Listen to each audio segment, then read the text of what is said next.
नमस्कार दोस्तों, मैं राहुल आपका स्वागत करता हूं वीडियो लेक्चर में। इस वीडियो के जरिए हम क्लास 10th के चैप्टर नंबर 2 को विज्ञान विषय के चैप्टर नंबर 2 को देखेंगे, जिसके अंदर आज हम पाचन तंत्र के किस प्रकार से सवाल बनते हैं, उनके महत्वपूर्ण कौन से सवाल बनते हैं, इसके किस प्रकार से सवालों को आते हैं, इनके बारे में जानकारी लेंगे। इसके लिए वीडियो को लाइक कीजिए और अपने दोस्तों के साथ शेयर जरूर कर दीजिए। और जिसने अभी तक इस चैनल को सब्सक्राइब नहीं किया है वो इस लाल बटन को दबाकर इस चैनल को सब्सक्राइब कर सकते हैं। साथ ही जो बेल आइकन है उसको प्रेस कीजिए और ऑल पर क्लिक कीजिए, जिससे जो भी वीडियो अपलोड किया जाएगा उसका नोटिफिकेशन सबसे पहले आपको मिल सके। तो आइए दोस्तों, आज हम पढ़ते हैं। हमारा देखो चैप्टर नंबर 2 है, जो आपके आएगा 6 नंबर का। तो 3 नंबर का आपका होगा चित्र और 3 नंबर की आपकी होगी थ्योरी। जो भी आपका प्रश्न आएगा उसके बारे में आपको लिखना पड़ेगा। ठीक है, चित्र आपका 3 नंबर का है। तो आपको देखो, ये पाचन तंत्र, श्वसन तंत्र, उत्सर्जन तंत्र, हृदय तंत्र, नर जनन तंत्र और मादा जनन तंत्र, ये 6 वीडियो के जरिए हम इस लेसन नंबर 2 को पढ़ेंगे। प्रत्येक चैप्टर जो प्रत्येक लेसन, प्रत्येक टॉपिक है ये नंबर 2, लेसन नंबर 2 का, उसको एक एक वीडियो के अंदर अच्छे से डिस्कस करने वाले हैं। किस प्रकार से सवाल आते हैं उनके बारे में अच्छे से समझेंगे। ठीक है, तो इनके सारों के क्या करने हैं, आपको चित्र अच्छे से तैयार कर लेने हैं, जिससे कि आपके कितने नंबर पक्के हो जाए, 3 अंक क्या हो जाए, पक्के हो जाए। 3 अंकों को पूरा पक्का कर लेना है। ठीक है, और थ्योरी है वो हम प्रत्येक वीडियो के अंदर जिस प्रकार से लिखनी है उस प्रकार से हम तैयारी करेंगे। आइए दोस्तों, देखिए इसके अब पाचन तंत्र है, तो सबसे पहले पाचन तंत्र को पढ़ते हैं। तो पाचन तंत्र की क्रियाविधि, एक प्रश्न ये आ सकता है, या फिर पाचन तंत्र के भागों का वर्णन कीजिए, किन्हीं 2 भागों का वर्णन कीजिए, किन्हीं 3 भागों का वर्णन कीजिए।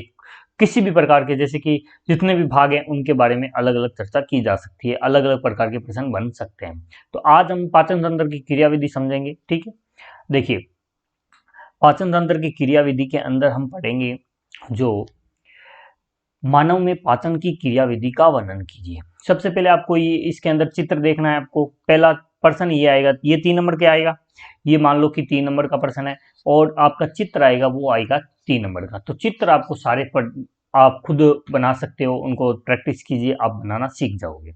ठीक है, अब देखिए, अब मैं देखता हूं आहार नाल के बारे में। आहार नाल पाचन तंत्र के सभी अंग, मुख, ग्रसनी, अमाशय, छोटी आंत, बड़ी आंत, मल द्वार, ये सब मिलकर आहार नाल का निर्माण करते हैं और मुख गुहा से शुरू होकर ये मल द्वार तक जाती है। ये करीब 8 से 10 मीटर लंबी होती है और इसे पोषण नाल भी कहा जाता है।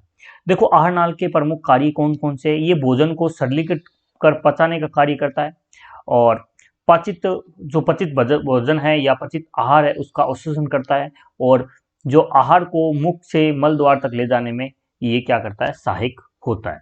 अब देखिए भोजन का पाचन की क्रियाविधि किस प्रकार से ये देखते हैं। भोजन के पाचन की क्रिया कई यांत्रिक और रासायनिक प्रक्रियाओं द्वारा संपन्न होती है।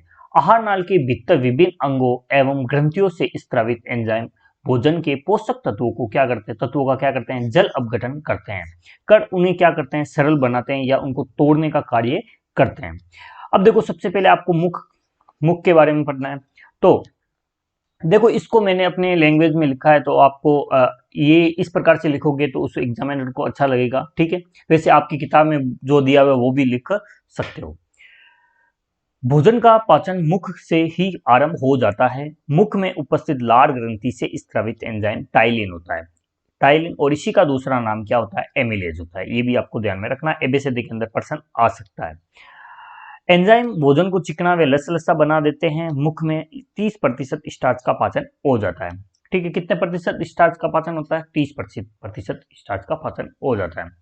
मुख में जो लसलसा भोजन होता है, जो सारे एंजाइम मिलकर या लार ग्रंथि मिलकर क्या करती है, उस भोजन को चिकना बना देती है, चिकना यानी कि लसलसा बना देती है। तो उस भोजन को क्या बोलेंगे, बोलस बोलेंगे। ये भी ध्यान में रखना है। बोलस किससे बोलते हैं, मुख में जो एंजाइम है उनके जो चिकना पदार्थ है, श्लेष्मा है, वो सभी मिलकर क्या करते हैं, भोजन को लसलसा बना देते हैं, चिकना बनाते हैं, और उस भोजन को क्या बोलते हैं, हम बोलस बोलते हैं। आगे बात करते हैं हम ग्रसनी और ग्रास नली में। देखो ग्रसनी और ग्रास नली में कोई किसी भी प्रकार का पाचन नहीं होता है, सिर्फ और सिर्फ क्या होती है, भोजन की कर्माकुंजन गति होती है। भोजन अब बोलस के रूप में कर्माकुंजन गति के द्वारा ग्रसनी से पहले कहाँ जाता है, ग्रास नली में, और ग्रास नली से कहाँ जाता है, अमाशय में पहुंच जाता है। ठीक है। अब देखो सबसे इंपॉर्टेंट है अमाशय, इसके बारे में आपको अच्छे से जानना है क्योंकि जो पाचन तंत्र है उनके अंगों के बारे में पूछ लेता है, तो अमाशय सबसे इंपॉर्टेंट पूछने वाला तंत्र होगा, सॉरी भाग होगा। अमाशय में भोजन बोलस के रूप में आता है, ठीक है। बोलस हमने जान लिया कि बोलस क्या होता है, जिसका नियंत्रण कौन करता है, जठर ग्रसिका अवरोधनी करती है। एक होती है ग्रसिका अवरोधनी, एक होती है जठर निर्गमी अवरोधनी। जो ग्रसिका अवरोधनी अवरोधनी होती है वो क्या करती है, जब भोजन ग्रसिका ग्रास नली में, ग्रास नली से अपने अमाशय में आ जाता है तो पुनः ग्रास नली में जाने से क्या करती है, ये ग्रसिका अवरोधनी रोकती है। दूसरी बात आती है कि ये जो आपका जठर जठर निर्गमी अवरोधनी होती है वो क्या करती है, भोजन को, जब भोजन आ जाता है तो अमाशय से सीधा छोटी आंत में जाने से क्या करती है, ये जठर अवरोधनी रोकती है। ठीक है। लार में उपस्थित एमिलेज एंजाइम मुख्य गुहा में ही कार्बोहाइड्रेट का जल अपघटन कर शुरू कर देता है। यानी कि मैंने ये बात बता दी, स्टार्च का पतन होता है और स्टार्च क्या होता है, कार्बोहाइड्रेट होता है।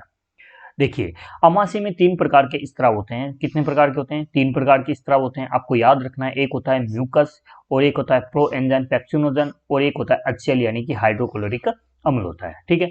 अब देखो म्यूकस का स्त्राव कौन करता है, तो आपको याद रखना है म्यूकस का स्त्रावन क्या कौन करता है, श्लेष्मा गिरवा कोशिका करती है।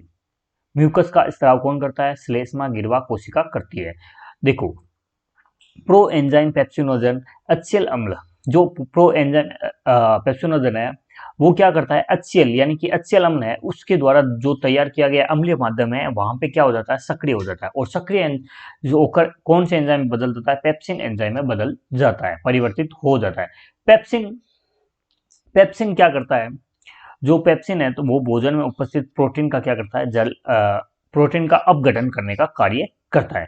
नवजात शिशुओं में पेप्सिन के साथ में जठर रस में रेनिन नामक एंजाइम पाया जाता है जो क्या करता है, दूध को पचाने का कार्य करता है। ये दुग्ध प्रोटीन का पाचन करता है। ठीक है। अब देखो HCl अम्ल यानी कि हाइड्रोक्लोरिक अम्ल का स्त्राव कौन करता है, तो आपको बताना है ऑक्जीटिंग कोशिका द्वारा इसका स्त्रावण होता है। ऑक्जीटिंग कोशिका द्वारा इसका स्त्रावण होता है। प्रो एंजाइम पेप्सिनोजन का कैसे सक्रिय होता है, तो आपको बताना है HCl अम्लीय वादन में ये क्या हो जाता है, सक्रिय पेप्सिन में बदल जाता है। प्रोटीन का पाचन कौन करता है, तो पेप्सिन करता है, जो किस में बदल देता है, प्रोटीन को पेप्टाइड में बदल देता है। केसिन एक दूध प्रोटीन होता है जो क्या करता है, रेनिन की उपस्थिति में पैराकेसिन में बदल जाता है।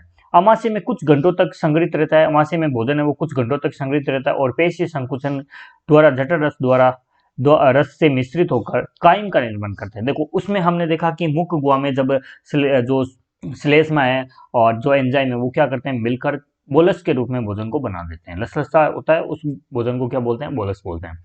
जब अमाशय में कुछ घंटे भोजन रहता है तो वो क्या करता है, जठरस उसमें मिश्रित हो जाता है, तो उस भोजन को क्या बोलते हैं, कायम कहा जाता है।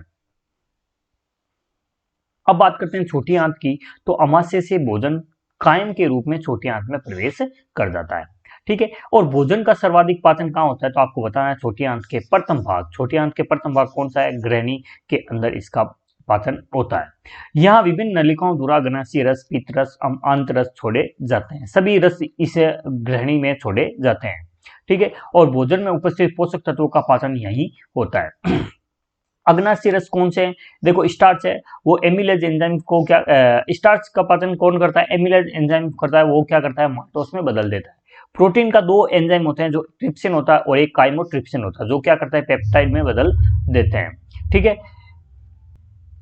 बाहर शादी है तो थोड़ा सा आवाज को एडजस्ट कर लेना। देखिए हमने यहाँ तक देख लिया।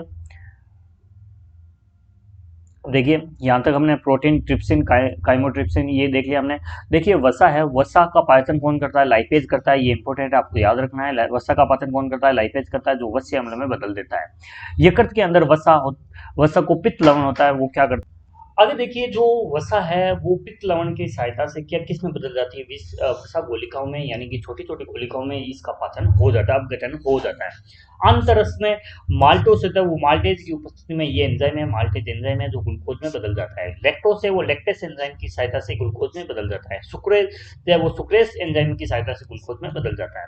पित्त वसा को पाइसियन, यानी कि पाइसियन का मतलब होता है तोड़ना, तोड़ देता है, वसा को तोड़ने का कार्य कौन करता है? पित्त लवण करता है। ये वसा पाचन के लिए आवश्यक है और पित्त लाइपेज एंजाइम को क्या करता है? सक्रिय करता है। पूछ सकता है पित्त लाइपेज एंजाइम को सक्रिय करने वाला कौन है? तो पित्त लवण है। आगे देखिए ग्रहणी में, अब जल्दी जल्दी करते हैं क्योंकि बहुत आवाज आ रही है। देखिए ग्रहणी में सरलीकृत पदार्थों का छोटी आंत के भाग जो अग्र क्षुद्रांत है उसमें अवशोषण होता है। ठीक है, ग्रहणी में जो सरलीकृत पदार्थों का छोटी आंत के भाग अग्र क्षुद्रांत में बीच वाले भाग, देखो छोटी आंत के कितने भाग है? एक है ग्रहणी, एक है अग्र क्षुद्रांत और क्षुद्रांत। इसमें तो क्या होता है? पाचन होता है, इसमें पाचन होता है और इसमें क्या होता है? आपका अवशोषण होता है। ठीक है, ये ध्यान रखना, अवशोषण होता है। ठीक है, यहाँ अवशोषण होता है। अब देखिए यहाँ अवशोषण होता है। अब देखिए इसके अलावा आप क्या कर सकते हो? अवशोषण का कार्य विशेष प्रकार की कोशिकाओं जिन्हें क्या बोलते हैं? आंतर कोशिकाएं कहा जाता है। ठीक है, और संपादित होता है। अग्र क्षुद्रांत में पित्त लवण विटामिनों का विशेष रूप से अवशोषण होता है। यहाँ तो मुख्य मुख्य तत्वों का अवशोषण हो जाता है, लेकिन यहाँ क्षुद्रांत में किसका? पित्त लवण और विटामिनों का क्या हो जाता है? यहाँ अवशोषण हो जाता है। और अवशोषित पदार्थों को विभिन्न कोशिकाओं की सहायता से रक्त में पहुंचाया जाता है। ठीक है, अब बड़ी आंत की बात करते हैं। बड़ी आंत अपचित और अनावश्यक पदार्थ होता है, क्षुद्रांत से बड़ी आंत में आता है और बड़ी आंत का मुख्य कार्य है कि किसका? जल और लवण का क्या करना है? अवशोषण करना है। ठीक है, और शेष रहे अपचित भाग को क्या करना है? उत्सर्जन करना है, यानी कि उसे अपचित भाग को ठोस रोककर अस्थिर रूप से मलाशय में रहता है और एक तंत्रिका प्रतिवर्ती के कारण मल द्वार से मल का बहिक्षेपण हो जाता है, यानी कि उसको बाहर उत्सर्जित कर दिया जाता है। इसके अलावा देखो आपको अगले जो वीडियो आएगा उसके अंदर हम श्वसन तंत्र के बारे में बात करेंगे। ठीक है, आज के लिए इतना ही दोस्तों इस वीडियो के अंदर। और इस वीडियो को अच्छा लगा तो इस वीडियो को लाइक जरूर कर दीजिए और अपने दोस्तों के साथ शेयर जरूर कर दीजिए। साथ ही जिसने अभी तक इस चैनल को सब्सक्राइब नहीं किया वो चैनल को सब्सक्राइब करके हमें मोटिवेट जरूर करे। धन्यवाद दोस्तों, आज के लिए बस इतना ही।